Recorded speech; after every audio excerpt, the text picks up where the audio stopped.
నమస్తే, welcome to 100 days Bhagavad Gita life coaching 15వ రోజుకు స్వాగతం. చివరి క్లాస్లో మనం మానవ జన్మ యొక్క పరమావధి ఏంటి, మనం ఎందుకు మానవ జన్మ తీసుకున్నాం, మానవ జన్మ తీసుకున్న తర్వాత ఆ మానవ దేహాన్ని మనం ఎందుకు ఉపయోగించాలి, ఏం సాధించాలి, దేన్ని పొందాలి అన్నటువంటి విషయం గురించి తెలుసుకున్నాం. ఇప్పుడు ఈ క్రమంలో మానవుడు తన యొక్క జన్మను సార్థకం చేసుకోవడానికి, పరిపూర్ణం చేసుకోవడానికి, జీవన్ముక్తుడు అవ్వడానికి అవసరమైనటువంటి నిష్కామ కర్మయోగం యొక్క ఆవశ్యకతను ఈరోజు మనం తెలుసుకోబోతున్నాం. అంతేకాకుండా ఫలితము ఆశించకుండా కర్మలు చేయటమే సమత్వ బుద్ధి యోగము అని తెలుసుకున్నాం. చాలామందికి ఫలితాన్ని ఆశించకుండా ఎలా కర్మలు చేయాలి, ఫలితాన్ని ఆశించకపోతే కనుక ఏ విధంగా ఆ పనిపైన శ్రద్ధ కలుగుతుంది అన్నటువంటి సందేహం కలుగుతుంది.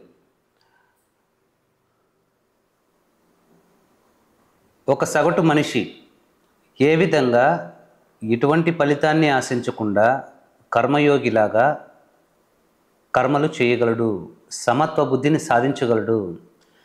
ఇలా సమత్వ బుద్ధిని సాధించడం ఏ విధంగా సాధ్యమవుతుంది? ఫలితాన్ని ఆశించకుండా కర్మలు చేయడానికి శ్రద్ధ ఎలా కలుగుతుంది అన్నటువంటి అద్భుతమైన విషయం గురించి ఈరోజు మనం తెలుసుకుందాం.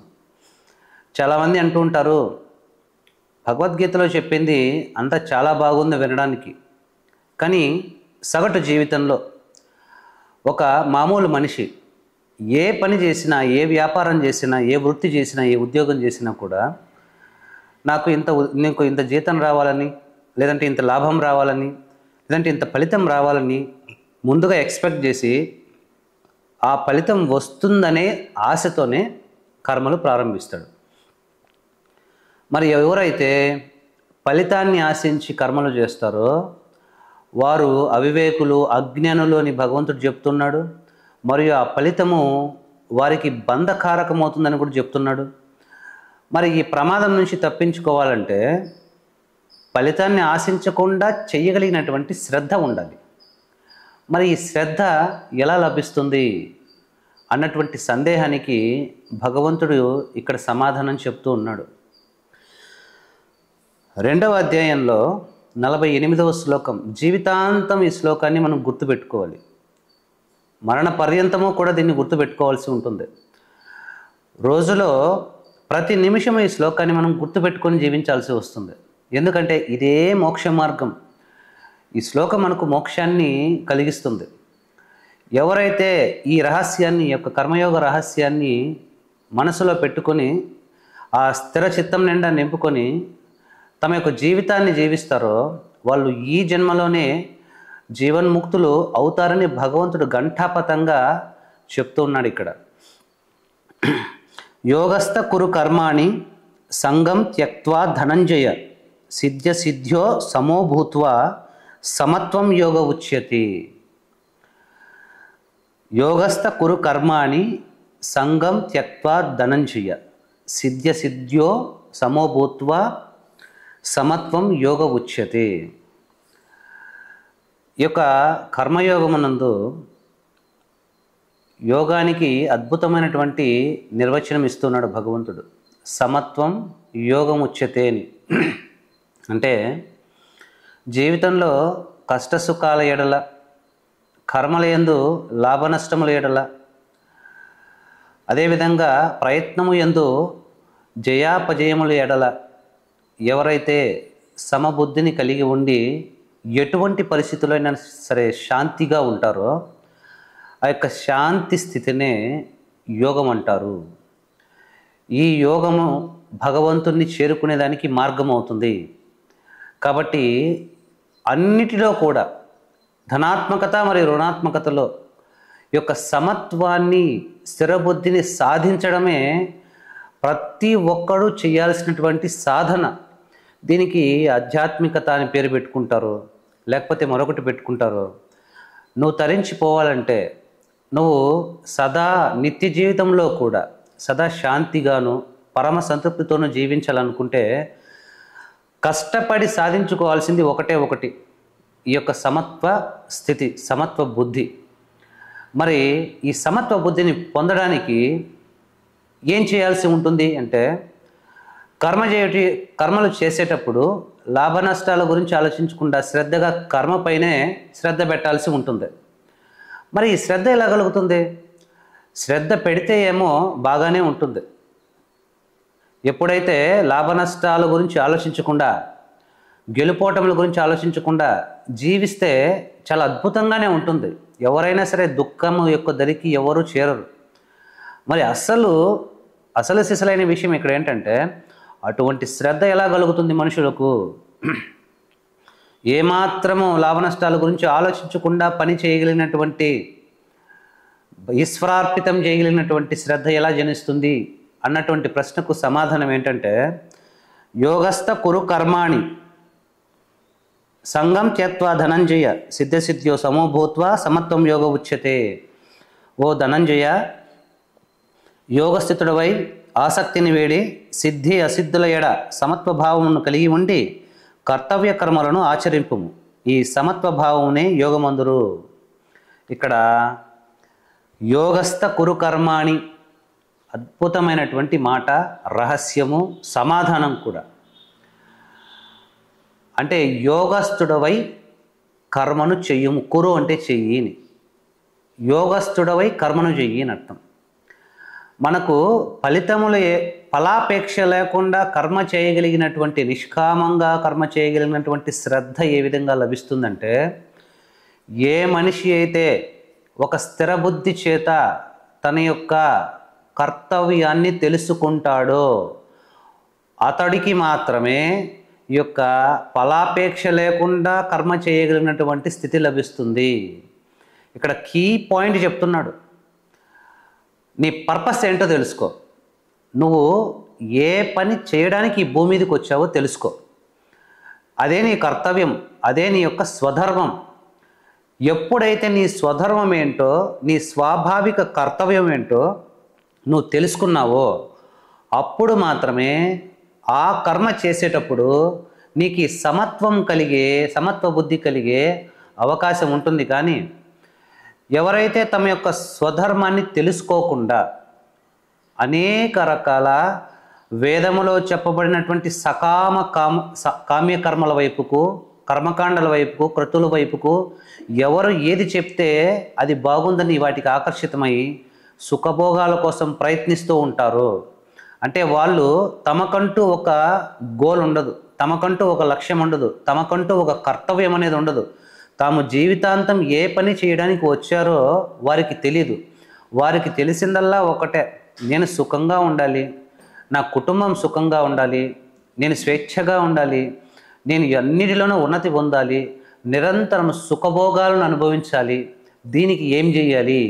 ఏ పండితుడు ఏ విధానం చెప్తాడు, ఏ పూజారి ఏ సమాధానం చెప్తాడు, లేకపోతే ఏ జ్యోతిష్కుడు ఏ రకమైనటువంటి శాంతి చెప్తాడు, ఇలా అనేక రకాలుగా ఈ క్రతువుల వెంటబడి కేవలము తమ భోగాలను అనుభవించడం కోసం, సిరి సంపదలను సంపాదించడం కోసం ఈ విధంగా తమకంటూ ఒక కర్తవ్యాన్ని తెలుసుకోకుండా చేయకుండా నిరంతరం కోరికల వెంట పరిగెడుతూ ఉంటారు.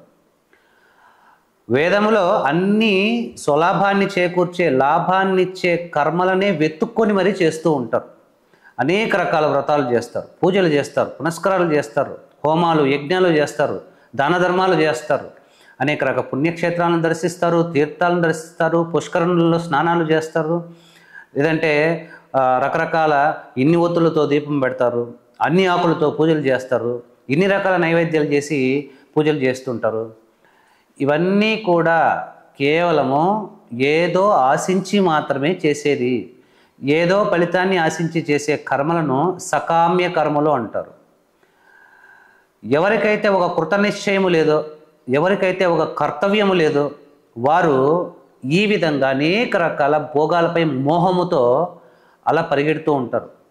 వారు ఎటువంటి పరిస్థితిలో కూడా ఈ మోహం నుంచి బయటపడే ప్రయత్నం చేయరు, కేవలం సుఖం కోసమే పరితపించిపోతారు. కానీ ఇక్కడ ఇటువంటి వారు అంటే వీరికి ఎవరు ఏ పండితుడు ఏ శాంతి చేయమని చెప్పినా, ఏ మార్పు చేయమని చెప్పినా, ఏ పూజ చేయమని చెప్పినా అవన్నీ చేసేస్తుంటారు. ఎవరు ఏం చెప్పినా చేస్తూ ఉంటారు. యూట్యూబ్ వీడియోల్లో ఈరోజు మీరు 2 ఒత్తులు వేసి దీపం పెట్టండి అంటే అలాగే చేస్తారు, రేపు వెండి దీపాల్లో పెట్టండి అంటే అలాగే చేస్తారు, లేదంటే ఆవు పేడతో దీపాలు చేసి దాంట్లో పెట్టండి అంటే అలాగే చేస్తారు. పలానా ఆకులు తెచ్చి పూజ చేయండి అంటే ఇక ఊర్లో ఉన్న చెట్లన్నింటినీ ఖాళీ చేసి ఆకులని తెచ్చి పూజ చేస్తారు. లేదంటే పలానా అమావాస్య రోజున నువ్వులు దానం చేయండి, లేదంటే వస్త్రాలు దానం చేయండి, రకరకాల విధి విధానాలు చెప్తూ ఉంటారు. అవి సత్యమే కావచ్చు, కానీ అవన్నీ దేని కొరకు? తమ యొక్క యోగక్షేమాల గురించి మాత్రమే. ఎవరు ఏం చెప్పినా చేసే స్థిర చిత్తము లేని వాళ్ళు, వ్యవసాయాత్మక బుద్ధి లేనివారు ఈ యొక్క కర్మల యందు సమత్వాన్ని ఆచరించలేరు. ఈ విధంగా ఎవరు ఏది చెప్తే అది ఆచరించగలిగే వాళ్ళు కర్తవ్య కర్మల యందు ఫలాపేక్ష లేకుండా కర్తవ్యాన్ని నిర్వహించలేరు. ఈ సమత్వ బుద్ధిని వారు పొందలేరు. దీనికి ఒకటే కారణం, నువ్వు లాభాపేక్ష లేకుండా జీవితాంతం కర్తవ్య కర్మను నిష్కామంతో చేయగలగాలంటే భగవంతుడు చెప్తున్నటువంటి రహస్యం యోగస్థ కురు కర్మాణి, యోగస్థుడవై కర్మ చెయ్యము అంటే యోగస్థుడవై కర్మ చెయ్యం. ఇక్కడ మనం అర్థం చేసుకోవాలి, ఈ పదంలో ఉంది రహస్యం అంతా. యోగం అంటే భగవంతునితో కలయిక. భగవంతుడు అంటే పరమానంద స్వరూపుడు. అంటే మనం ఎప్పుడైతే ఈ ఆనంద స్వరూపముతో, ఈ ఆనందముతో ఐక్యమైపోతామో దాన్ని యోగం అంటున్నాం. యోగస్థ కురు కర్మాణి అంటే నువ్వు పని చేసేటప్పుడు నీకు ఆనందం కలగాల, అంటే పని ద్వారా నువ్వు ఆనందాన్ని పొందాల. ఏ పని చేస్తే నీకు లాభ నష్టాలతో సంబంధం లేకుండా మనశ్శాంతి కలుగుతుందో, ఆత్మశాంతి కలుగుతుందో, ఏ పని చేస్తే నీకు ఆత్మసంతృప్తి కలుగుతుందో, ఒక్క రూపాయి ప్రతిఫలం లేకపోయినా ఏ కర్మ చేయడానికి నువ్వు ఎప్పుడూ సిద్ధంగా ఉంటావో, నీకు అసలు జీతమే ఇవ్వము పని చెయ్యి అంటే జీతం ఇవ్వకపోయినా పర్లేదు, నేను ఈ పని చెయ్యడమే నాకు ప్రాణం, ఈ పని చేయడమే నాకు ఇష్టం, ఇదే నా శ్వాస అని ఎవరికైతే ఏ పని చేయడంలో అటువంటి ఆత్మానందం కలుగుతుందో ఆ కర్మని ఎన్నుకొని ఆ కర్మలో నిమగ్నమైపోయి ఆనందాన్ని పొందుతూ చేస్తే దానే యోగస్థ కురు కర్మాణి అని మనం అర్థం చేసుకోవాలి. ఇక్కడ తమ యొక్క లైఫ్ పర్పస్, ఏ పని చేయడానికి మనం ఇక్కడికి వచ్చాము అంటే ఆ పని అంటే మనం తెలుసుకోవాలి. ఎలా తెలుసుకోమంటున్నాడంటే మామూలుగా అందరూ ఉద్యోగాలు కానీ వ్యాపారాలు కానీ లేదా ఏదైనా పనులు కానీ దేన్ని ఆధారంగా సెలెక్ట్ చేసుకుంటారు, నిర్ణయించుకుంటారంటే అందులో ఎంత లాభం వస్తుంది, ఎంత జీతం ఎక్కువ వస్తుంది, డబ్బును ప్రాతిపదికగా చేసుకొని పనులను ఎంచుకుంటారు. ఇక్కడ ఏం చెప్తున్నాడంటే ఆనందాన్ని ప్రాతిపదికగా చేసుకొని కర్మను ఎంచుకో. నీ యొక్క ఆత్మానందాన్ని, సెల్ఫ్ సాటిస్ఫాక్షన్ని, జాబ్ సాటిస్ఫాక్షన్ని బేస్గా చేసుకుని, ఆధారంగా చేసుకుని కర్మని ఎంచుకో అని చెప్తున్నాడు. ఏదైతే నీకు ఆత్మానందాన్ని ఇస్తుందో ఆ కర్మయే నీ స్వధర్మము అని గుర్తుపెట్టుకోవాలి. ఆ కర్మను మనం ఎప్పుడైతే స్వలాభం కాకుండా శ్రద్ధగా లోక శ్రేయస్సు కోసం చేస్తామో దాన్నే స్వధర్మాచరణ లేక కర్తవ్యాచరణ అంటారు. ఈ విధంగా నీ స్వధర్మం ఏంటో నువ్వు తెలుసుకోవాల్సి ఉంటుంది. మొట్టమొదట ఈ స్వధర్మాన్ని తెలుసుకోవడం చేత ఎవరికైతే ఇష్టమైన పనిని వాళ్ళు లాభ నష్టాలు చూడరు. అందులో ఒకడు అద్భుతమైనటువంటి చిత్రకారుడు ఉంటాడు. ఆ చిత్రకారుడు తన యొక్క మనస్సుకు నచ్చినట్టుగా పరమానందాన్ని పొందుతూ నిరంతరం అద్భుతమైనటువంటి చిత్రపటాలు గీస్తూ ఉంటాడు. వాడికి నిజానికి అంత డబ్బు వస్తుందో రాదో కూడా తెలియదు, కేవలం వాని యొక్క ఆనందాన్ని ప్రకటనం చేస్తూ ఉంటాడు. అదేవిధంగా ఒక మంచి కావ్య రచయిత, అద్భుతమైనటువంటి కావ్యాలను రాస్తూ ఉంటాడు. రాసేటప్పుడు ఎప్పుడు కూడా వాళ్ళు ఆలోచించరు నేను దీనివల్ల ఫేమస్ అవుతాను, దీనివల్ల డబ్బులు వస్తాయని. కేవలం ఆనందం కోసం పనిచేస్తారు. ఎప్పుడైతే నువ్వు ఇష్టమైనటువంటి కర్మను ఎంచుకుంటావో, నీ స్వధర్మాన్ని తెలుసుకుంటావో, అప్పుడు ఏం జరుగుతుందంటే దాంట్లో లాభ నష్టాల గురించి, ఒడిదుడుకుల గురించి నువ్వు ఎప్పుడూ ఆలోచించవు. ఉదాహరణకు నా స్వానుభవంలో నేను తీసుకుంటే, నేను 12 సంవత్సరాల ముందు టీచర్గా జాబ్ చేశాను, తర్వాత లెక్చరర్గా జాబ్ చేశాను. ఏ కాలేజీలో ఏ స్కూల్లో ఎక్కువ జీతం వస్తుందని చెప్పి వెతికి మరి ఆ కాలేజీలకు మారిపోతూ ఉండేవాడిని. తర్వాత ఈ జీతం పెద్దగా సరిపోదని చెప్పి కంప్యూటర్ సెంటర్ ఒకటి పెట్టి దాన్ని నడిపాను. తర్వాత ఇంటర్నెట్ సెంటర్ పెట్టాను. తర్వాత ట్రాన్స్పోర్ట్ బిజినెస్ చేశాను. తర్వాత ఒక పెద్ద హోటల్ పెట్టి ఆ హోటల్ని రన్ చేశాను. ఇవన్నీ నాకు ఎందుకో బాగాలేదు కాబట్టి మళ్ళీ వచ్చి ఒక 2 సంవత్సరాలు వ్యవసాయం చేసుకున్నాను. ఇలాగా కేవలము ఇవన్నీ నేను ఇన్ని రకాల వృత్తులను ఎందుకు చేంజ్ చేశాను అంటే, నిరంతరము నేను కోరుకున్నటువంటి సంతృప్తి అందులో దొరకలేదు. అదేవిధంగా నేను కోరుకున్నంత డబ్బు అందులో దొరకలేదు. ఈ విధంగా ఎక్కువ డబ్బు సంపాదించే తరుణంలో అనేక రకాల వృత్తి వ్యాపారాలను మారుస్తూ రావడం జరిగింది. చివరగా కర్ణాటక రాష్ట్రంలో ఒక మంచి బిజినెస్ ట్రాన్స్పోర్ట్ కంపెనీ పెట్టుకున్నాను. డబ్బు అయితే ఇబ్బడిమబ్బడిగా నేను అనుకున్న దానికంటే ఎక్కువ సంపాదించడం మొదలుపెట్టాను. కానీ ఎందుకో ఆ యొక్క వ్యాపారంలో చిన్న ఇబ్బందులు వచ్చినప్పుడల్లా ఈ వ్యాపారం వదిలేసి ఇంకొక ఏదైనా సేఫ్టీగా, సెక్యూర్డ్గా ఉండేది ఏదైనా చేసుకుంటే బాగుంటుంది అనుకుంటూ వచ్చాను. అదే కాకుండా అందులో నేను పని చేయడానికి ఏమీ ఉండేది కాదు. ఎప్పుడూ కూర్చొని ఉండడమే, డబ్బులు లెక్క పెట్టేసుకోవడమే. ఇలాంటిది ఎందుకో నాకు తృప్తి అనిపించలేదు. ఏదో చాలా లోపల ఎంటీగా అనిపించింది, శూన్యంగా అనిపించింది. నిరంతరం నాలో విపరీతమైనటువంటి వెలితి ఉండేది. నేను ఎందుకు పనికొస్తాను? నేను ఏం చేయాలి? కేవలం డబ్బు సంపాదించుకుని జీవితాన్ని అనుభవించడానికే వచ్చానా, లేదా నాకంటూ ఏదైనా చేయాల్సిన పని ఉందా? నేను పనిలో సంతృప్తి పొందాలి, పని చేస్తూ ఇష్టమైన పనిని నిరంతరం చేస్తూ ఆనందించాలి. అలాంటి పని ఏది అని నేను వెతకడం మొదలుపెట్టాను. ఆ యొక్క అన్వేషణలో ఈ విధంగా లైఫ్ కోచ్గా, మోటివేషనల్ స్పీకర్గా, స్పిరిచువల్ మెంటర్గా ఈ యొక్క రంగంలోకి రావడం జరిగింది. 12 సంవత్సరాల నుంచి ఇందులో ఆర్థికంగా నేను ఎదిగినా ఎదగకపోయినా, డబ్బు వచ్చినా రాకపోయినా, ఎన్ని కష్టములు వచ్చినా, ఎన్ని ఇబ్బందులు వచ్చినా, ఎన్ని అవమానాలు జరిగినా, ఈ పని చేయడంలో నాకు ఇసుమంత కూడా శ్రద్ధ తగ్గేది కాదు. ఈ పని చేస్తే నీకు ఒక రూపాయి కూడా రాదు అన్నా కూడా నేను ఈ పని చేయడానికి ఇష్టపడతాను. ఎందుకంటే ఇది నాకు ఆత్మానందాన్ని కలిగిస్తుంది. చివరిగా రోజంతా పడుకున్నటువంటి సమయానికి నేను ఈరోజు చాలా అద్భుతమైనటువంటి ప్రసంగం చేశాను, అద్భుతమైనటువంటి ఆర్టికల్ రాశాను, ఒక మంచి వీడియోను ఈ ప్రపంచానికి అందించాను అన్నటువంటి పరమ సంతృప్తి ఉంటుంది. ఏదైనా సరే నా యొక్క స్కిల్ ద్వారా, నైపుణ్యం ద్వారా నేను ఆనందాన్ని పొందుతూ లోకహితం కోసం పనిచేయగలిగినటువంటి అవకాశం నాకు వచ్చింది. కాబట్టి నిష్కామ కర్మయోగమును అనుసరించగలిగే అవకాశం నాకు వచ్చింది. కాబట్టి ఇది చేయడంలో పరమానందం పొందుతూ ఉన్నాను.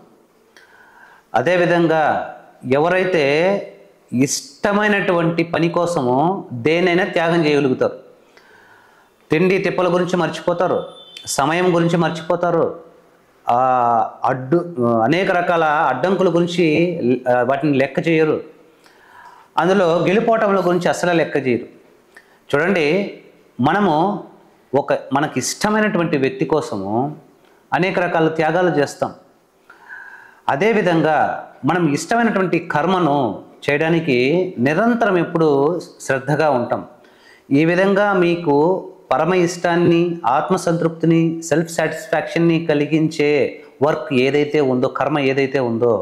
మొదట దాన్ని తెలుసుకోవాలి. అదే వారి యొక్క స్వధర్మం అంటున్నాడు ఇక్కడ. ఈ స్వధర్మాన్ని ఎలా నిర్వర్తించాలని చెప్తున్నాడు. సిద్ధ్యో ఇక్కడ సమోభూత్వ, సిద్ధ్యో సమోభూత్వ సమత్వం యోగం ఉచ్యతే.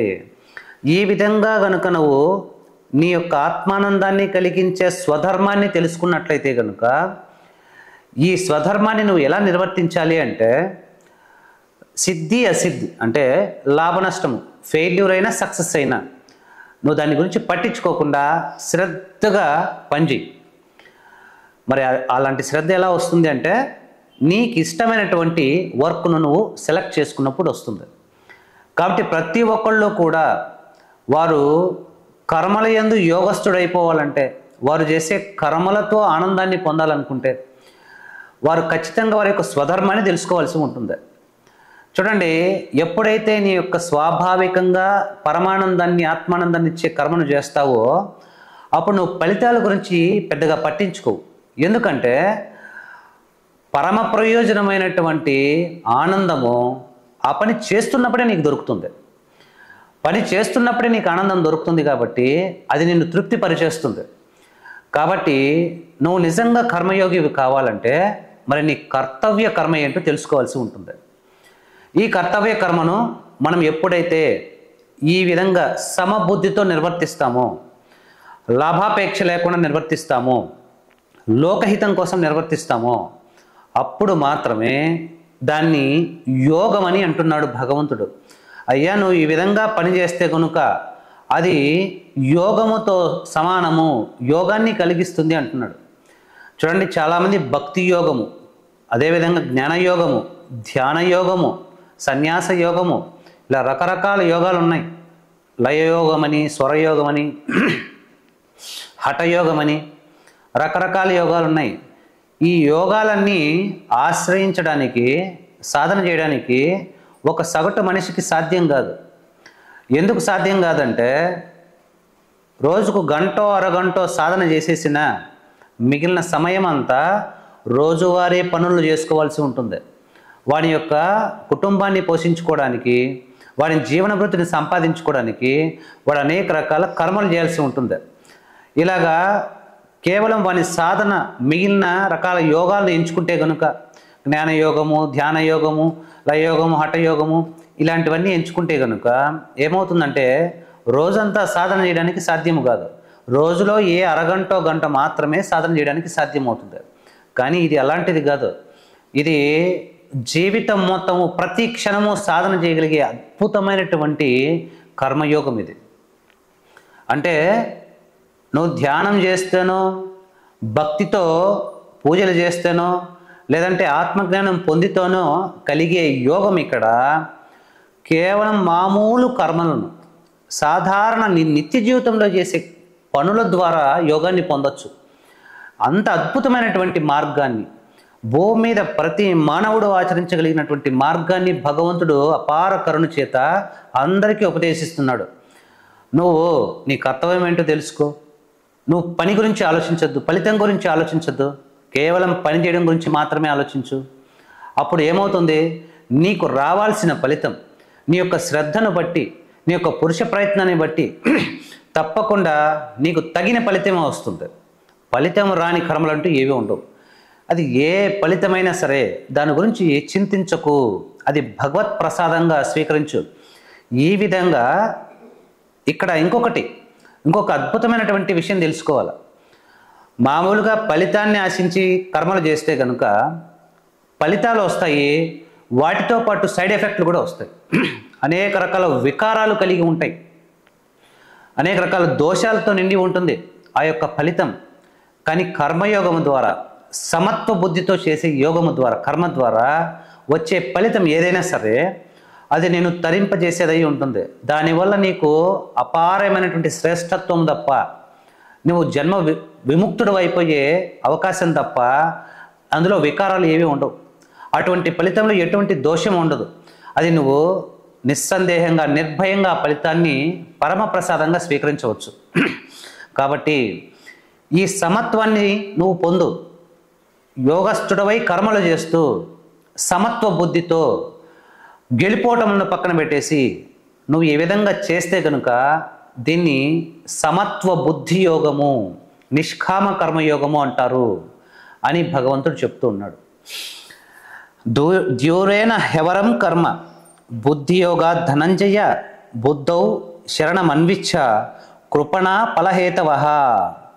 ఇక్కడ చెప్తున్నాడు భగవంతుడు 49వ శ్లోకం. దూరేణ హేవరం కర్మ బుద్ధియోగ ధనంజయ బుద్ధౌ శరణమన్విచ్చ కృపణ ఫలహేతవ. ఇలా సమత్వ బుద్ధి యోగము కనుక నువ్వు ఆచరిస్తే, ఈ సమత్వ యోగం అనేది, నిష్కామ కర్మయోగం అనేది ఎంత శ్రేష్టమైనదో భగవంతుడు ఇక్కడ చెప్తున్నాడు. ఈ సమత్వ బుద్ధి యోగము కంటేను సకామ కర్మ మిక్కిలి నిమ్న శ్రేణికి చెందినది. కావున ఓ ధనంజయ, నీవు సమత్వ బుద్ధి యోగమనే ఆశ్రయింపము. ఏలనన ఫలాసక్తితో కర్మలు చేయవారు అత్యంత కృపణులు. చూడండి ఎంత మాట అంటున్నాడు. ఫలితాన్ని ఆశించి పని చేసేవాడు కృపణులు అంటున్నారు. కృపణులు అంటే బిచ్చగాళ్ళ వంటి వాళ్ళు అన్నమాట. మనం ఎవరిపైన అయితే కనికరం చూపిస్తామో, అయ్యో పాపం అంటామో, అటువంటి వాళ్ళను కృపణులు అంటున్నారు. అదేంటి, నేను నా ఫలితం కోసం పనిచేస్తే నేను బిచ్చగాడిని ఏంటి అంటే, ఇక్కడ అదే అర్థం వచ్చేట్టుగా భగవంతుడు చెప్తున్నాడు. సకామ కామ్య కర్మల కంటే, అంటే ఫలితాన్ని ఆశించే కర్మలు ఎలాంటివంటే, అది ప్రతి ఫలితము కూడా నిన్ను కర్మ బంధనంలో చిక్కిలిస్తుంది. అది ఒక చిత్త సంస్కారంగా ఏర్పడి మళ్ళీ మళ్ళీ నిన్ను అదే పని చేయమని చెప్పి నిన్ను ప్రేరేపిస్తుంది. దీన్నే భగవాన్ శ్రీ రమణులు చెప్తారు, కర్మ మహోదధౌ పతన కారణం అని. కర్మ సముద్రంలో నిన్ను పడేస్తుందయ్యా, నిన్ను నీ యొక్క గతిని నిరోధిస్తుంది, నీ ఆనందాన్ని నిరోధిస్తుంది, నీ మోక్షాన్ని నిరోధిస్తుంది, నీకు పతన కారణం అయిపోతుంది. ఎందుకంటే ఫలితాన్ని నువ్వు స్వీకరిస్తే గనుక ఆ ఫలితము నీలో చిత్త సంస్కారం ఏర్పరుస్తుంది, మళ్ళీ అదే పనిని చేయమని నీకు ఫోర్స్ చేస్తూ ఉంటుంది. ఇంకొకటి, ఈ ఫలితాలను, కర్మఫలాలను కనుక నువ్వు తీసుకుంటే ఆటోమేటిక్గా మళ్ళీ వాటిని అనుభవించాల్సి ఉంటుంది. ఒకవేళ ఈ జన్మ సరిపోకపోతే ఇంకో జన్మలో అయినా సరే దీన్ని అనుభవించాల్సి వస్తుంది. అందుకే కర్మణ్యేవాధికారస్తే మా ఫలేషు కదాచన. కర్మ చేయటం ఎందు మాత్రమే నీకు అధికారం ఉంది, కర్మఫలం ఎందు నీకు అధికారం లేదు అంటున్నాడు. ఎందుకు లేదండి, మాకు కర్మ చేయడానికి మాత్రమే అధికారం ఉందా, కర్మ ఫలితాన్ని తీసుకునే అధికారం నాకు లేదా అంటే నేను ఉద్యోగం చేయాలి, జీతం తీసుకోకూడదా? ఈ సందేహం అందరికీ వస్తుంది. చూడండి, అర్థమయ్యేలాగా ఒక అద్భుతమైనటువంటి ఉదాహరణ చెప్తాను. మీకు 1,00,000 రూపాయలు అప్పు కావాల్సి వచ్చింది, చాలా ఎమర్జెన్సీ. మీ కంపెనీలో మీ ఓనర్ దగ్గరికి వెళ్ళి, నాకు 1,00,000 రూపాయలు లోన్ కావాలండి అని చెప్పి అడిగారు. సరే ఇస్తాను, కాకపోతే ఎలా తీరుస్తావు అప్పు అని అడిగాడు. నా రోజువారీ జీతం 1,000 రూపాయలు, నేను 100 రోజులు పనిచేసి మీ అప్పు తీరుస్తానండి అని ఒక ఒప్పందం చేసుకుని నువ్వు ఆ డబ్బు తీసుకున్నావు. ఇక నీ అవసరాలన్నీ తీరిపోయి, ఇక రేపటి నుంచి నువ్వు వెళ్ళి రోజు పని చేసి 1,000 రూపాయలు చొప్పున అప్పు తీర్చాల్సి ఉంటుంది. నువ్వు ఒక 10 రోజులు చేసి, నేను 10 రోజులు చేశానండి, 10 రోజులకు తగిన జీతం నాకు ఇవ్వండి అని నువ్వు అడగొచ్చా? అది అధర్మము, అన్యాయం అవుతుంది. ఎందుకంటే నువ్వు అప్పు తీర్చడం కోసం పని చేస్తూ ఉన్నావు. అంటే పని చేసేదానికి మాత్రమే నీకు అధికారం ఉంది, కానీ ఆ పని చేసే దానికి ఫలితం ఎక్స్పెక్ట్ చేయకూడదు నువ్వు. మరి నేను 10 రోజులు పని చేస్తే తర్వాత మళ్ళీ 10 రోజులు పని చేయడానికి నేను అసలు తిని బాగుండాలి కదండి, నా కుటుంబాన్ని పోషించుకుంటే కదా, నేను మొదట బాగా పుష్టిగా తిని ఆరోగ్యంగా ఉంటే కదా రేపు పొద్దున పోయి నేను మళ్ళీ పని చేసి అప్పు తీర్చుకోగలను. ఈ సందేహం వస్తుంది. మరి ఫలితాన్ని జీతమే తీసుకోకపోతే నేను ఎలా బతకాలి? దీనికి సమాధానం ఏంటంటే, మీ యొక్క కంపెనీ ఓనర్ ఎవరైతే ఉన్నారో వారు అపారమైనటువంటి కరుణామయుడు.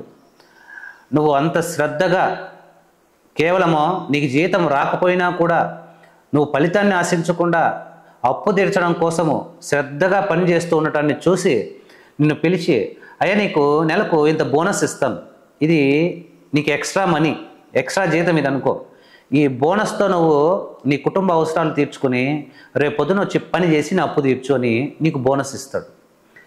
అదేవిధంగా ఇక్కడ మనకు మన యజమాని ఎవరంటే, లోకంలో సమస్త మానవులందరూ యజమాని ఎవరంటే ఈశ్వరుడే మన యజమాని. ఈశ్వరుడు అంటేనే యజమాని అని అర్థం. ఆయన మనకు మన యొక్క విధిరాతను బట్టి, కర్మఫలాలను బట్టి, మన యొక్క శ్రద్ధాభక్తులను బట్టి పని ప్రారంభించక ముందు నీకు ఉన్నటువంటి ఉద్దేశాన్ని, ఇంటెన్షన్ను బట్టి నువ్వు ఏ ఉద్దేశంతో ఆ పని చేస్తున్నావు, ఒక పవిత్రమైన ఉద్దేశంతో చేస్తున్నావా, స్వలభావంతో చేస్తున్నావా అన్నటువంటి ఉద్దేశాన్ని బట్టి, ఆ పనిని నువ్వు ఎంత శ్రద్ధగా పురుష ప్రయత్నంతో చేసావు అన్నదాన్ని బట్టి నీకు తగిన ఫలితాన్ని బోనస్గా భగవంతుడు ఇస్తాడు. దాన్నే మనం నెలవారీ జీతం అంటున్నాం. అంటే మనము నెలకు ఒకసారి తీసుకునేది మనము పని చేసిన దానికి వచ్చినటువంటి ఫలితం కాదది. మన యొక్క కర్మఫలానికి తగిన విధంగా మన యొక్క దైవానుగ్రహంగా వచ్చినటువంటి బోనస్ అది. మనము చేసే పని అప్పు తీర్చుకోవడానికి సరిపోయింది. ఎందుకు? పూర్వజన్మల్లో మనం అనేకమైనటువంటి కర్మఫలాలని అప్పులు చేసుకొని వచ్చాం. వాటిలో ఈ జన్మలో కొంత అప్పు తీర్చడానికి మాత్రం ఇక్కడికి వచ్చాం. ఇంకా మన అకౌంట్లో తీర్చవలసిన అప్పులు కోటాను కోట్లు ఉన్నాయి.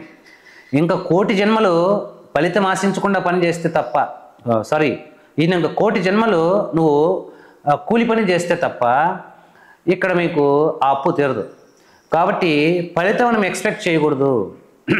ఇక్కడ అదే చెప్తున్నాడు. ఈ విధంగా ఫలితం ఎక్స్పెక్ట్ చేసేవాళ్ళు సకామ్య కర్మలు చేసేవాళ్ళు అంటారు.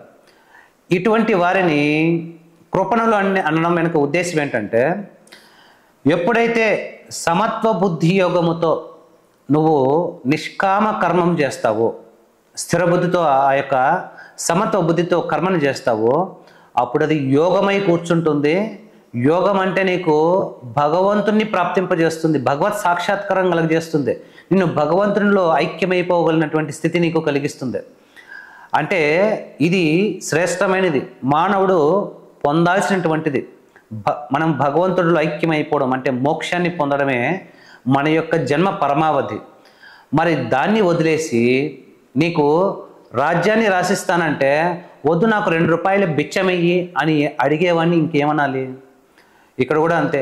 చిన్న చిన్న సంతోషాలు, సుఖాల కోసము ఈ విధంగా సకామ కర్మలు చేస్తూ ఆ ఫలితాలను తన నెత్తినేసుకుని, ఏ విధంగా అయితే ఒక ఒంటె ముళ్ళ చెట్లను కూడా తింటూ ఉంటుంది. ఆ ముళ్ళ పొదల్లో అది మూతి పెట్టి తింటూ ఉంటుంది. అప్పుడు అనేక రకాల ముళ్ళు దాన్ని నాలుకకు గుచ్చుకుంటాయి. గుచ్చుకున్నప్పుడు నాలుకలోంచి రక్తం వస్తుంది. అదే రక్తాన్ని చప్పరించుకుంటూ నేను తింటున్న ఈ యొక్క చెట్టు లేదా ఆకులు ఎంత రుచిగా ఉన్నాయి అనుకుంటూ అలాగే తింటూ ఉంటుంది, ఆ గాయాలను కూడా పట్టించుకోకుండా. అదేవిధంగా ఇక్కడ ఏమవుతుందంటే, నువ్వు కర్మఫలాన్ని ఆశించి చేయడం వల్ల ఆ కర్మ నిన్ను నీ కాళ్ళకు చుట్టుకుంటుంది. ఆ కర్మ వల్ల పాపమో పుణ్యమో వస్తే అది మళ్ళీ ఇంకో జన్మ ఎత్తేంత వరకు నిన్ను వదలదు, దాన్ని మళ్ళీ అనుభవించేంత వరకు వదలదు. మరియు సకామ కామ్యకర్మల ఫలితం వలన అనేక రకాల దోషాలు ఉంటాయి. ఆ దోషాలు నిన్ను అనేక రకాల కష్టాలకు గురి చేస్తాయి. ఒకవేళ ఆ పని కనుక సక్సెస్ కాలేదనుకోండి, నువ్వు ఫలితాన్ని ఆశించి చేసే పని సక్సెస్ అవ్వకపోతే కనుక నీకు విపరీతమైన టెన్షన్ వస్తుంది, బాధ వస్తుంది, ఉద్యోగం వస్తుంది, అదేవిధంగా అశాంతి గురి అయిపోతావు. నీ మనస్సు స్థిమితంగా ఉండకుండా నిరంతరం అశాంతి, దుఃఖంతో నిండిపోతుంది. ఇన్ని సైడ్ ఎఫెక్ట్లు ఉన్నటువంటి సకామ కామ్యకర్మల వైపే మొగ్గు చూపుతూ ఉన్నారు కదా. ఇంత సమత్వ యోగముతో పరమేశ్వరుణ్ణి చేరుకునే దారి చెప్పినా కూడా, ఆ దారి అంత సులభమైంది అయి ఉన్నా కూడా దాన్ని వదిలేసి ఆ యొక్క భగవంతుని సామ్రాజ్యాన్ని వదిలేసి కేవలం 2 కాసులు డబ్బు కోసము ఈ విధంగా భోగం కోసం పనిచేస్తూ ఉంటారు. వీరిని బిచ్చగాళ్ళు అనుకున్న ఇంకేమనాలి, కృపణులు అనుకున్న ఇంకేమనాలి? భగవంతుడు అంత కఠినంగా చెప్పకుండా కృపణులు అని చాలా నీట్గా చెప్పాడు. కాబట్టి ఈ సమత్వ బుద్ధియోగం కంటేను సకామ కర్మ మిక్కిలి నిమ్న శ్రేణికి చెందింది. నిజమే కదండి. భగవంతుని చేరుకునే దారి కంటే నిన్ను దుఃఖ సముద్రంలో ముంచేసే దారి, ఆ మార్గం ఎప్పుడూ కూడా నిమ్న స్థాయికి చెందింది. కాబట్టి అర్జున, నువ్వు సమత్వ బుద్ధియోగముని ఆశ్రయింపము. అంటే నువ్వు ఫలితం ఆశించకుండా కేవలం నీ కర్తవ్యాచరణమును లోకహితం కోసము, ధర్మ సంస్థాపన కోసం చెయ్యుము అని భగవంతుడు చెప్తూ ఉన్నాడు. మరి ఇంకా కర్మజం బుద్ధియుక్తా హి ఫలం త్యక్త్వా మనీషిణః జన్మబంధ వినిర్ముక్త పదం గచ్చంత్యనామయం. 51వ శ్లోకం. ఈ శ్లోకంలో భగవంతుడు ఏం చెప్తున్నాడంటే, ఏలనన సమబుద్ధియుక్తులైన జ్ఞానులు కర్మఫలములను త్యజించి జనన మరణ బంధముల నుండి ముక్తులయ్యెదరు. అంతేగాక వారు నిర్వికారమైనటువంటి పరమపదమును పొందుదురు. భగవంతుడు ఘంటాపథంగా ప్రమాణంతో చెప్తూ ఉన్నాడు, గ్యారంటీ ఇస్తున్నాడు. ఇటువంటి నిష్కామ కర్మయోగులు, సమత్వ బుద్ధితో కర్మ చేసే యోగులు భగవంతుని పరమపదాన్ని పొందగలరు. అటువంటి వారు ఈ జన్మలోనే తమ కోటాను కోట్ల జన్మల్లో కూడబెట్టుకున్నటువంటి సంచిత కర్మలన్నింటినీ కూడా నాశనం చేసుకొని, మరియు ప్రస్తుతం చేసే కర్మలతో ఎటువంటి పాపపుణ్యాలను పొందకుండా పూర్తిగా వారి యొక్క పాపపుణ్యములను ఈ జన్మలోనే వాళ్ళు త్యజించి వేస్తారు, శూన్యం చేసుకోగలుగుతారు. ఆ కారణం చేత నువ్వు సమత్వ బుద్ధి యోగమని ఆశ్రయించు. ఎప్పుడు కూడా ఫలితాన్ని ఆశించి కర్మలు చెయ్యకు. ఇక్కడ చెప్తున్నాడు, మామూలుగా జ్ఞానం పొందితేనో తపస్సు చేస్తేనో ధ్యానం చేస్తేనో పూర్వజన్మ కర్మలన్నీ కరిగిపోతాయి అంటారు. భగవంతుడు ఇక్కడ చెప్తున్నాడు, నువ్వు నిష్కామంగా ఎటువంటి ఫలితము ఆశించకుండా కేవలం ఇష్టముతో స్వధర్మాన్ని నిర్వర్తిస్తే గనుక అది నీకు పాప పుణ్యములను కలిగించదు. అంతేకాకుండా నీ పూర్వజన్మల్లో నువ్వు సంపాదించుకున్న పాప పుణ్యాలను కూడా శూన్యం చేస్తుంది అంటున్నాడు. కాబట్టి ఇది అద్భుతమైనటువంటి మార్గము, ప్రతి ఒక్కరికి సులభమైనటువంటి మార్గము. కాబట్టి దీన్ని మనం ఆశ్రయించి అందరూ సమత్వ యోగమును పొంది తీరాలి. సమత్వ యోగిగా, సమత్వ బుద్ధి యోగిగా, నిష్కామ కర్మయోగిగా అవ్వాల్సి ఉంటుంది. మరి ఈ సమత్వ బుద్ధి యోగంతో నేను ఎన్ని రోజులు సాధన చేయాలి? నేను ఎన్ని రోజులు, ఎంతకాలం వరకు, ఎప్పటి వరకు నేను చేస్తే, ఈ విధంగా ఫలితాన్ని ఆశించకుండా కర్మలను చేస్తే ఇది సిద్ధిస్తుంది, ఈ సమత్వ యోగం అనేది సిద్ధిస్తుంది, ఇది ఎన్నాళ్ళకు ప్రయోజనం ఇస్తుంది, ఎన్నాళ్ళకు నేను యోగ సిద్ధిని పొందుతాను అన్నటువంటి ప్రశ్నకు సమాధానం చెప్తున్నాడు. యదాతే మోహ కలిలం బుద్ధిర్వ్యతిరిష్యతి తదా గంతాసి నిర్వేదం శ్రోతవ్యస్య శృతస్య చ. మోహమనడి ఊబి నుండి పూర్తిగా బయటపడినప్పుడే నీవు వినబోవు ఇహపరలోక సంబంధమైన సమస్త భోగముల నుండి వైరాగ్యము పొందగలవు. శృతి విప్రతిపన్న తే యథా త్యాస్యతి నిశ్చల సమాధాన వచల బుద్ధిస్థద యోగమవాప్స్యసి. నానా విధములైన మాటలను వినుట వలన విచలితమైన అంటే అయోమయమునకు గురి అయిన నీ బుద్ధి పరమాత్మయందు నిశ్చలముగా స్థిరముగా ఉన్నప్పుడే నీవు ఈ యోగమును పొందగలవు. అనగా నీకు పరమాత్మతో నిత్య శాశ్వత సంయోగము ఏర్పడును. మరి దీనికి సమాధానం చెప్తున్నా, ఎప్పుడు ఈ యొక్క నిష్కామ కర్మయోగము సిద్ధిస్తుంది అంటే కేవలము నువ్వు మోహం నుంచి బయటపడిపోయినప్పుడు.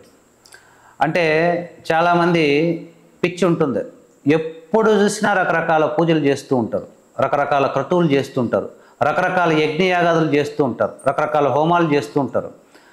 ఇవి ఏ పూజారి ఏ పండితుడు వచ్చినా ఆ శాంతి పూజలన్నీ చేస్తూ ఉంటారు. ఇది మోహము చేత చేసే పని. మోహం అంటే ఇక్కడ అర్థం చేసుకోవాలి, రోజా పువ్వు అండి, మంచి అద్భుతమైనటువంటి ఉదాహరణ. రోజా పువ్వు చాలా అందంగా కనిపిస్తుంది, కానీ దాని కింద ముళ్ళు ఉంటాయి. మోహం అంటే ఎలాంటిదంటే పైన అందంగా కనిపించే, ఆకర్షణీయంగా కనిపించే పువ్వును మాత్రమే పట్టుకోవాలని ముళ్ళను గమనించకుండా దాన్ని పట్టేసుకుంటే ఏమవుతుందంటే అది గాయాన్ని చేస్తుంది, ముళ్ళు గుచ్చుకుంటాయి. మోహం అంటే అదే. అందులో వెనకాల ప్రమాదం ఉంటుంది, అది ఇరికించేస్తుంది, అది కంటికి కనపడదు, దాని గురించి వివేచన చేయరు. ఏమాత్రం ధర్మాన్ని వివేచన చేయరు, ఏమాత్రం ప్రమాదాన్ని వివేచన చేయరు, ఏమాత్రం నన్ను ఇబ్బందికి గురి చేస్తుందని వివేచన చేయరు, ఆలోచించరు. కేవలం అది ఆకర్షణీయంగా వచ్చే ఫలితాల మీదే ఆకర్షితం అవుతారు. దీన్నే మోహం అంటారు. అంటే సత్యమును గ్రహించకుండా, కేవలము మూర్ఖత్వంతో అజ్ఞానంతో సత్యం తెలుసుకోకుండా ఒకదానికి నువ్వు ఆకర్షితం అయిపోతే దాన్ని మోహం అంటారు. ఈ విధమైనటువంటి మోహం నుంచి నువ్వు ఎప్పుడు బయటపడతావో, ఇక్కడ కేవలము కర్మలను రోజువారీ చేసే పనులను సమత్వ బుద్ధితో చేస్తే దాన్ని నిష్కామ కర్మయోగం అంటారు. కానీ ఇక్కడ సమత్వ బుద్ధికి అసలైనటువంటి డెఫినేషన్ ఏంటంటే, పనులు చేసేటప్పుడు మాత్రమే కాదు, నీ జీవితంలో ఏ సంఘటనలు ఎదురైనా సరే, ఇతరుల వల్ల కావచ్చు, ప్రకృతి వల్ల కావచ్చు, లేదా సమాజము వల్ల కావచ్చు, దేని వల్ల ఏ కష్ట సుఖం వచ్చినా సరే నువ్వు దాన్ని కూడా సమంగా స్వీకరించాల్సి ఉంటుంది. సమబుద్ధిని కర్మల యందే కాకుండా నిత్య జీవితంలోని సన్నివేశాల్లో కూడా నువ్వు ఉపయోగించాల్సి ఉంటుంది. అంటే నీకు జీవితంలో కష్టం వచ్చినా నష్టం వచ్చినా, అనారోగ్యం వచ్చినా ఆరోగ్యం వచ్చినా కూడా, నీకు సంతోషం వచ్చినా బాధ వచ్చినా కూడా నువ్వు స్థిరంగా ఉండగలగాలి. ఇది శాశ్వతం కాదు. ఆగమోపాయనో నిత్య శీతోష్ణ సుఖదుఃఖదా అని చెప్పాడు. ఇవి శీతోష్ణ సుఖదుఖాల్లాగా వచ్చిపోయేటివి, దీన్ని సహించాల్సిందే. ఈ విధంగా నువ్వు ఆకర్షణలకు లోబడి అజ్ఞానంతో నువ్వు స్థిరబుద్ధి లేకుండా కనిపించిన దాని వెంటండా పరిగెత్తి కోరికల కోసం అరులు చాచకుండా ఈ మోహం నుంచి నువ్వు బయటపడిపోయి సమత్వ బుద్ధిని పొందినప్పుడు నీకు కర్మల యందే కాకుండా నిత్య జీవితంలోని సంఘటనల్లో కూడా నువ్వు స్థితప్రజ్ఞతను సమత్వాన్ని కలిగి ఉంటే కనుక అప్పుడు నీకు యోగం సిద్ధించినట్టు. శృతి విప్రతిపన్న అంటే అనేక రకాల మోహ కలిలం అంటున్నాడు ఇక్కడ. యథాతే మోహ కలిలం అంటే ఏంటంటే నీకు మోహాన్ని కలిగించే విషయాలన్నీ ఏవి? శృతి విప్రతిపన్న అంటే రకరకాలమైనటువంటి మార్గాల గురించి వినడం. ఈ సాధన బాగుంటుంది, ఆ సాధన బాగుంటుంది, ఆ పూజ బాగుంటుంది, ఈ మార్గం అయితే ఇంకో బాగుంటుంది, ఈ వ్యాపారం అయితే బాగుంటుంది, ఆ ఉద్యోగం అయితే బాగుంటుందని ఒక్కొక్కసారి బాగా అనిపించింది, ఇంకొకసారి బాగా అనిపించదు. ఒకసారి గొప్పగా అనిపించింది, ఇంకొకసారి నీచంగా అనిపిస్తుంది. అంటే ఒక్కసారి ఉన్న బుద్ధి ఇంకొకసారి ఉండదు. ఎందుకంటే ఒకరి మార్గదర్శకత్వంలో పోరు, ఒక గురువును ఆశ్రయించి వీళ్ళు సాధనలు చేయరు. ఎవరు చెప్పినా దాన్ని అంతా వింటూ ఉంటారు. యూట్యూబ్ వీడియోస్ అన్నీ పెట్టుకొని ఎవడు ఏం చెప్పినా దాన్ని వింటూ ఉంటారు. దానివల్ల అనేక రకాల మాటలు వినడం వల్ల అటువంటి మోహం కలుగుతుంది. మరి వీటి నుంచి ఎప్పుడు నువ్వు బయటపడతావో, ఈ మోహం నుంచి, ఈ కన్ఫ్యూజన్ నుంచి నువ్వు ఎప్పుడు బయటపడి జీవితంలోనూ కర్మలు చేయడం ఎందును రెండిటిలో కూడా నువ్వు స్థిర బుద్ధిని, వ్యవసాయాత్మిక బుద్ధిని, స్థిర నిశ్చయాన్ని, సమత్వస్థితిని కలిగి ఉంటే అప్పుడు నేను స్థితప్రజ్ఞుడు అంటారు. ఈ స్థితప్రజ్ఞత్వాన్ని నువ్వు పొందినప్పుడు ఈ యోగము సిద్ధించింది అని అర్థం చేసుకోవాలి. కాబట్టి మన యొక్క కర్తవ్య కర్మను మనం తెలుసుకొని ఆ కర్తవ్య కర్మను నిష్కామంగా మనము లోకహితం కోసం చేయాలి. కర్తవ్య కర్మల యందే కాకుండా జీవితంలో సంభవించే ప్రతి కష్ట సుఖాలను, సుఖ దుఃఖాలను, లాభ నష్టాలను కూడా సమత్వంతో మనము భావించాల్సి ఉంటుంది. అదేవిధంగా సమత్వం అంటే ప్రపంచంలోని ఇతరులను, ఇతర జీవరాశులను కూడా సమబుద్ధితో మనము వారిని ఆదరించాల్సి ఉంటుంది. ఒకళ్ళని ఎక్కువగా చూడడం, ఒకళ్ళని తక్కువగా చూడడం, మన బంధువులను అయితే వారికి సౌకర్యాలు ఏర్పరచడం, మన బంధువులు వారిని పట్టించుకోకపోవడం, ఇది కూడా అసమానత్వమే. ఇందులో కూడా సమత్వాన్ని సాధించు. జీవితంలో ఎదురయ్యే ప్రతి నిమిషము, ప్రతి సంఘటన, ప్రతి సన్నివేశము, ప్రతి కర్మయందు కూడా స్థితప్రజ్ఞతను సాధించడమే మనము సాధించాల్సినటువంటి పరమగమ్యం. ఇదే అసలు శిశులైనటువంటి ఆధ్యాత్మిక సాధన. ఈ సాధన ప్రతి మనిషికి నిజంగా చెయ్యగలిగినటువంటి సాధన. మిగిలినవన్నీ ఈ కాలంలో సాధ్యమవుతాయో లేదో తెలియదు కానీ, మిగిలిన అన్ని సాధనలో సిద్ధి పొందుతారో లేదో తెలియదు కానీ, ఈ నిష్కామ కర్మయోగములో మాత్రము స్థితప్రజ్ఞుడు అవ్వడం వల్ల ఖచ్చితంగా ఈ జన్మలోనే మోక్షం పొందవచ్చును. ఒకవేళ ఈ ప్రయత్నం చేస్తూ గనుక మధ్యలో మరణిస్తే ఖచ్చితంగా ఈ చేసింది ఎప్పటికీ నిష్ప్రయోజనం అవ్వదు. వాడు మరొక జన్మలో మంచి యోగీశ్వరుల కుటుంబంలో జన్మించి ఆ మిగిలిన బ్యాలెన్స్ని కంప్లీట్ చేసి ఇంకొక జన్మలో అయితే మోక్షాన్ని తప్పకుండా పొందగలుగుతారు.